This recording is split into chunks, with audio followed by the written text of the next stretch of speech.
아냐 테일러-조이, 눈빛이 다한 드라마죠. 베스, 어떻게 이렇게 외롭게 살게 됐는지, 그리고 가만 보면 베스가 너무너무 외모도 매력적이기도 하고, 그리고 중간에 벌써 우리가 아는 베스한테 대쉬했던 남자들만 벌써 3명인데요.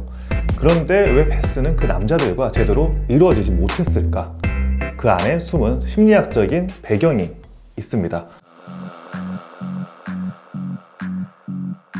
심리학 이론 중에 애착 이론이라는 말 혹시 들어본 적 있으신가요? 우리가 정말 아기였을 때 부모님의 사랑을 받지 못하면 애착이 제대로 형성이 안 돼서 나중에 어른이 돼서도 사랑을 주고 사랑을 받는 법을 모르게 된다는 게 바로 애착이에요. 그런데 바로 이 애착 이론에 대해서 흥미로운 점은 콜라드라고 하는 사람은 생소할 수 있는데 여러분 아마 그런 얘기 들어본 적 있을 거예요.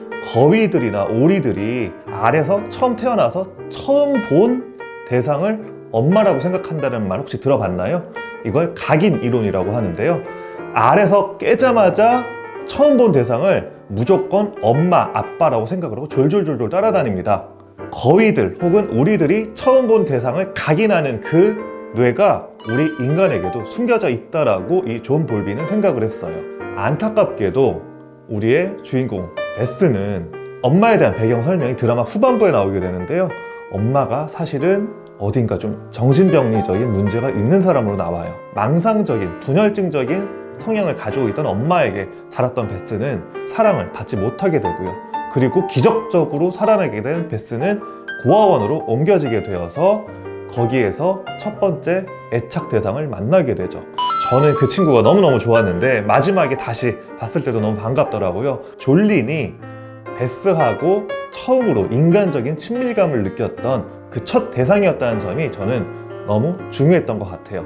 이 졸린이 베스에게 정말 큰 선물을 해줄 수 있었던 거는 어린 시절 둘이 함께 나눴던 추억들이 잘 녹아 있었기 때문에 그런 게 아닐까 싶습니다. 이 드라마가 정말 감동적이었던 거는 이렇게 조금 세상에 낯설기도 하고 사랑을 제대로 받지 못했던 베스가 처음에는 사람들하고의 관계에서 어색해 하다가 점점 마음을 열게 되고 나중에는 그 사람들의 도움을 받아서 직접 보르고프와의 경기를 펼친다는 점, 그리고 굉장히 훌륭한 경기를 펼치게 되죠. 바로 그 점에서 성장기가 저는 인상적이었던 것 같아요. 자, 근데 이런 애착이 정말 그렇게 중요해? 라고 생각할 수도 있는데요. 할로우라고 하는 사람이 이 존 볼비의 애착 실험을 원숭이들한테도 똑같이 실험을 해봤어요. 할로우가 준비를 했습니다. 왼쪽 방으로 들어가게 되면 굉장히 차가운 쇠로 만들어진 원숭이 모양을 한 엄마가 있는데 대신 거긴 우유가 있어요. 그리고 오른쪽 방에는 헝겊으로 된 대신 굉장히 따뜻해요. 하지만 우유나 여러 가지 먹을 거는 전혀 없습니다. 새끼 원숭이의 행동은 먹을 게 아니라 헝겊이었습니다. 즉, 엄마의 따뜻함을 선택을 한 것이었죠. 이러한 애착이 사라지게 되면 만성적인 불안감과 우울감에 시달리게 됩니다. 중독도 훨씬 더 잘 된다라고 하죠. 실제로 우리의 주인공 베스는 만성적인 약물 중독과 알코올 중독에 시달리는 모습이 나오게 됩니다. 자, 그리고 두 번째, 이 드라마가 흥미로웠던 두 번째 포인트가 있죠. 바로 천재에 대한 이야기인 것 같아요. 자, 여러분들은 천재들이 나오는 드라마 기억나는 게 뭐가 있을까요? 저는 구딜 헌팅이었던 것 같아요. 근데 우리가 흔히 천재라고 하면은 머리 회전이 굉장히 빠른 사람들을 이야기하는 것 같아요. 셜록 홈즈가 떠오르는 것 같은데 마약 중독자예요. 셜록 홈즈는 코카인 중독자입니다. 이 코카 무슨 많이 들어봤죠?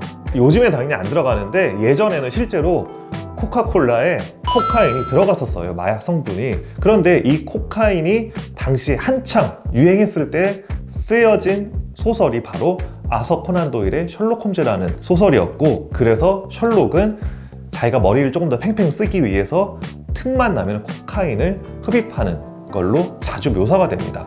퀸즈 갬빗도 보면 베스가 초록약에 집착을 하게 됩니다.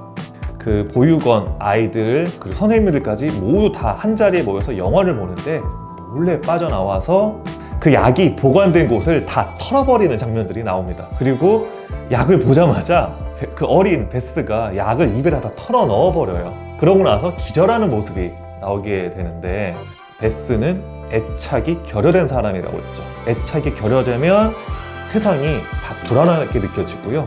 그리고 우울해집니다.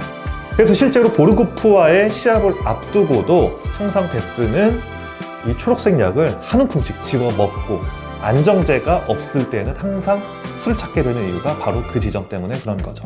그리고 바로 그렇기 때문에 이러한 약과 술의 도움 없이 그 머나먼 모스크바까지 가서 보르고프를 꺾게 되는 체스 우승자가 된다는 설정 자체가 주는 감동이 굉장히 큰 것 같습니다. 이렇게 알코올에도 푹 절어 있고, 그리고 약물 중독도 심각했던 베스가 이렇게 벗어날 수 있었던 이유는 뭐가 있을까요? 답은 사람에 있었던 것 같아요. 베트남 전쟁 기억하시나요? 당시 파견되었던 미군 병사의 90%가 헤로인 중독이었다는 이야기도 있을 정도였어요. 야, 이거 군사들을, 미군들을 데려오긴 해야 되는데 헤로인 중독자들을 우리 미국으로 데려오면 이 사람들 어떻게 처리하지? 여기에 대한 고민이 있었던 거예요. 그래서 중독자들에 대한 연구를 시작을 대규모로 하게 되고요. 여기서 등장하는 인물이 브루스 알렉산더라고 하는 심리학자입니다. 이 사람이 여러 중독에 대한 연구를 해봤어요. 답이 나온 겁니다. 따뜻한 가족의 온기를 느낄 수 있도록 집에 대한 지원이라던가 여러 가지 복지를 늘려주면 중독은 일어나지 않을 것입니다 라는 이야기를 한 거예요. 이 알렉산더의 말대로 집에 와서 가족들과 함께 지냈던 병사들 거의 대부분이 전혀 중독 증세를 보이지 않았습니다. 그리고 이 이야기는 2021년 한국의 우리들도 좀 되새겨볼 필요가 있어요. 여러 가지 뉴스에서 이야기를 많이 하는데, 게임 중독이나 SNS 중독에 빠지는 사람들은요, 사회적 관계가 끊어졌기 때문에 거기에 대한 보상으로 게임이라던가 SNS를 찾는 거였어요. 마찬가지로 퀸스 갬빗의 베스 역시 자신을 지켜주고 끝까지 지켜봐줬던 사람들의 도움에 의해서 치유받고, 그리고 웃으면서 세상으로 나가게 되는 그 모습이 우리에게 감동을 주는 것 같습니다. 자, 그래서 옆집에 사는 제가 봤던 퀸스 갬빗에서 우리가 읽어낼 수 있었던 여러 가지 심리학적이고 뇌과학적인 이야기들 도움이 좀 되셨나요? 오늘 보신 내용이 도움이 되셨다면 구독과 좋아요 버튼 부탁드리고요. 지금까지 옆집에 사는 뇌과학자 이슬기였습니다. 감사합니다.